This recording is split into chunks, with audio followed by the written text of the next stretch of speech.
র্যালিতে যোগ দিয়ে প্রথম মরশুমে সেরা হলেন জুড বেলিংহাম। এই ইংলিশ মিডফিল্ডার প্রথম মরশুমে রিয়াল ম্যাদ্রিদের হয়ে আলো ছড়িয়েছেন। প্রথম মরশুমে রিয়ালের হয়ে লা লিগা শিরোপা জেতার পাশাপাশি দলটিকে চ্যাম্পিয়ন্স লিগের ফাইনালে নিয়ে যায় তিনি। চলতি মরশুমে রিয়ালের হয়ে 28 ম্যাচে 19 গোল করেছেন আর 6 গোলে সহায়তা করেছেন বেলিংহাম। দলের হয়ে এই অবদান রাখার জন্য তিনি পেলেন এই মরশুমের সেরা স্বীকৃতি। কিছুদিন আগে ওয়েস্ট ইন্ডিজে সন্ত্রাসী হামলার কথা শোনা গিয়েছিল, এবার যুক্তরাষ্ট্রে হুমকির খবর শোনা গেল।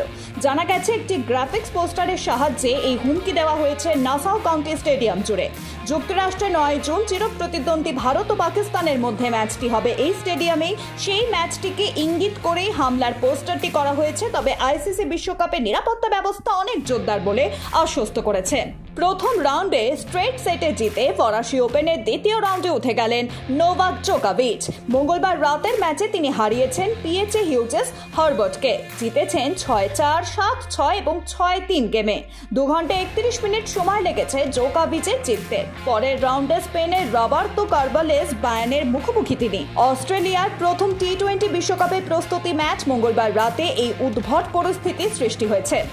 অস্ট্রেলিয়ার নামিবিয়ার বিরুদ্ধে খেলার জন্য নিয়মের পরিবর্তে শুধুমাত্র 9 জন সদস্যকে মাঠে নামিয়েছিল, আর 2 জনের মধ্যে একজন ছিল প্রধান নির্বাচক এবং কোচ। গ্লোব সরকার অ্যাওয়ার্ডের প্রথম ইউরোপীয় এডিশনে সেরা ফুটবলার নির্বাচিত হলেন কিলিয়ান এমবাপ্পে। মঙ্গলবার রাতে ইতালির সার্দোনিয়ায় অনুষ্ঠিত এই অ্যাওয়ার্ড প্রোগ্রাম। এই অনুষ্ঠানে এবার নাম দেওয়া হয়েছে গ্লোব সরকার অ্যাওয়ার্ড ইউরোপ এডিশন। গ্লোব সরকার অ্যাওয়ার্ডের আগের সবগুলো আয়োজন হয়েছিল দুবাইতে। বিশেষ এই অ্যাওয়ার্ড আয়োজনে গত মরশুমে বিশ্বের সেরা ফুটবলার হিসেবে নাম ঘোষণা করা হয়েছে এমবাপ্পের। অনুষ্ঠানে উপস্থিত থেকে তিনি পুরস্কার গ্রহণ করেন। পুরস্কার নিয়ে নিজের সতীর্থ কোচ ভক্তদের পাশাপাশি পিএসজির প্রেসিডেন্টকে ধন্যবাদ জানান তিনি। এবার বিশ্বকাপের নতুন কিছু নিয়ম থাকছে, যেমন বিশ্বকাপের প্রতিটি ম্যাচ শেষ করতে হবে 3 ঘন্টা 10 মিনিটের মধ্যে। এক একটা ইনিংস শেষ করতে হবে 1 ঘন্টা 25 মিনিটে।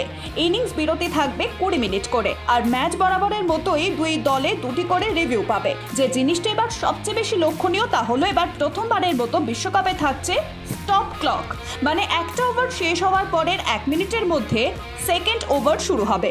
এর জন্য বোলারকে প্রস্তুত থাকতে হবে, যেমনটা ব্যাটারদের ক্ষেত্রে রয়েছে। এক ব্যাটার আউট হওয়ার পরবর্তী 2 মিনিটের মধ্যে তাদের ক্রিজে এসে বোলারের হয়ে মোকাবিলার জন্য প্রস্তুত থাকতে হয়। গত মাসে ভারত দাবাতে ইতিহাস রচনা করেছে। গোকেসডি 17 বছর বয়সে টরেন্টাতে ফিডে ক্যান্ডিডেটস চেস টুর্নামেন্ট জেতার জন্য সর্বকনিষ্ঠতম খেলোয়াড় হয়েছিলেন। ভারতের ক্রীড়া ইতিহাসে দ্বিতীয়বার কোনো খেলোয়াড় ক্যান্ডিডেটস টুর্নামেন্ট জিতেছে। আগের জয়টি এসেছিল 2014 সালে কিংবদন্তি বিশ্বনাথ আনন্দের হাত ধরে।